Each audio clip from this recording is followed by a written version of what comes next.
Hello children, welcome to the class.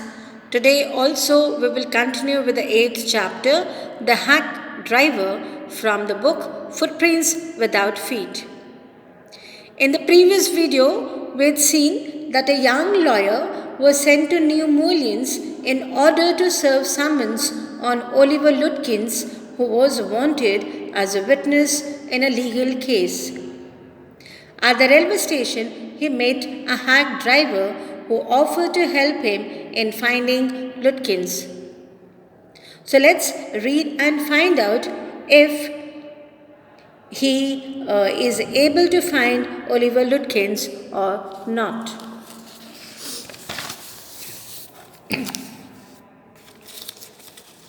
The hack driver introduced himself as Bill. Most folks around here call me Bill or Magnuson. My business is called William Magnuson Fancy Carting and Hacking. So together they went in search of Lutkins. He took the lawyer to all the places he knew Lutkins frequented. He told the narrator that Lutkins played a lot of poker and was good at deceiving people. He's probably trying to start up a poker game in the back of his shop.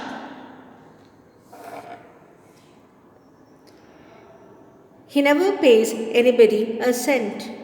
He still owes me 50 cents on a poker game. I was fool enough to play with him. He's not really bad, but it's hard to make him part with his money.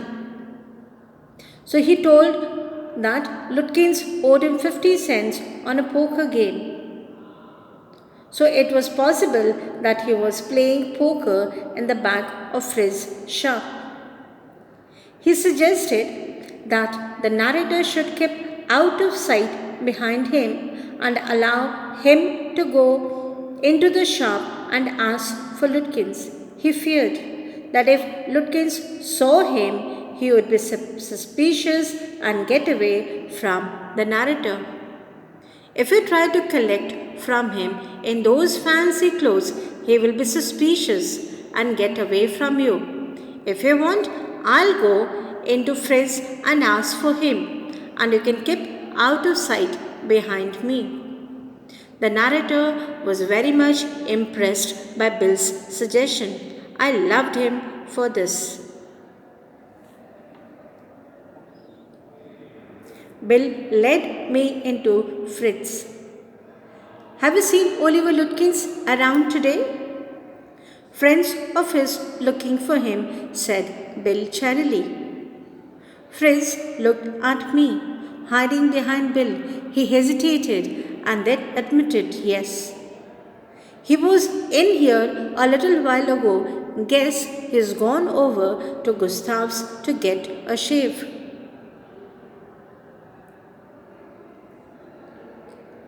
So wherever they went, the narrator kept out of sight while Bill inquired for Lutkins. First, they went to Frizz's shop. There, they were told to go to Gustav's barber shop to find Lutkins.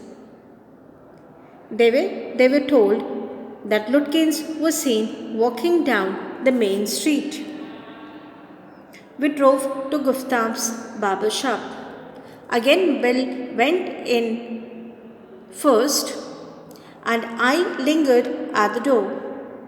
He asked not only the Swede but two customers if they had seen Lutkins. One of the customers thought he had seen Lutkins walking down Main Street, this side of the hotel. So they went to Gray's barber shop. At Gray's barber shop, we missed Lutkins by only 5 minutes. He had just left, probably for the pool room. At the pool room, it appeared that he had just bought a pack of cigarettes and gone out. So from Gustav's barber shop, they went to Gray's barber shop. From there, they went to the pool room. but they were not able to find Lutkins. It seemed that Lutkins had some information about the summons, so he kept on dodging them. He was always a step ahead of them. They followed him at various places, but were unable to find him. So we pursued him, just behind him, but never catching him for an hour till it was past 1 o'clock. I was hungry. So now it was 1 o'clock in the afternoon and the narrator was feeling hungry. How about something to eat? I suggested. Let's go to a restaurant and I'll buy you lunch. The narrator suggested that they should have lunch. They should have something to eat at a restaurant. He even offered to pay for the hack driver's lunch. At this, Bill suggested that he would ask his wife to prepare lunch for them, who would charge only $50, and then they could sit at Wade's Hill and enjoy the view while eating. Well, I ought to go home to the wife. Tell you what we will do? We will get the wife to pack up a lunch for us.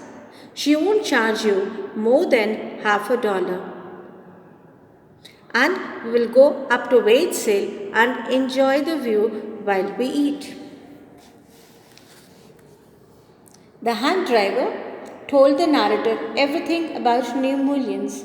He told the narrator about the people and their habits.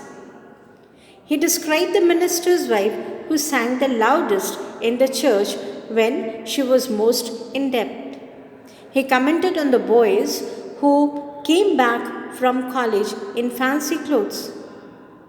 He told about the lawyer whose wife would never succeed in getting him to put on both a collar and a tie on the same day. He made them all live. On that day, I came to know New Orleans better than I did the city and to love it better.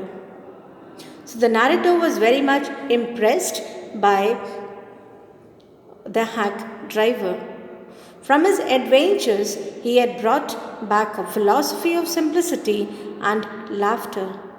He strengthened me. After lunch, they resumed their search for Lutkins. Bill cornered a friend of Lutkins and made him admit that Lutkins had gone to his mother's farm, which was 3 miles north. At last, Bill cornered a friend of Lutkins and made him admit that what he guessed, Oliver's gone out to his mother's farm 3 miles north. So we drove out there laying plans. In the next video, children, we will see whether the narrator is able to find Lutkins and serve the summons or not. Thank you.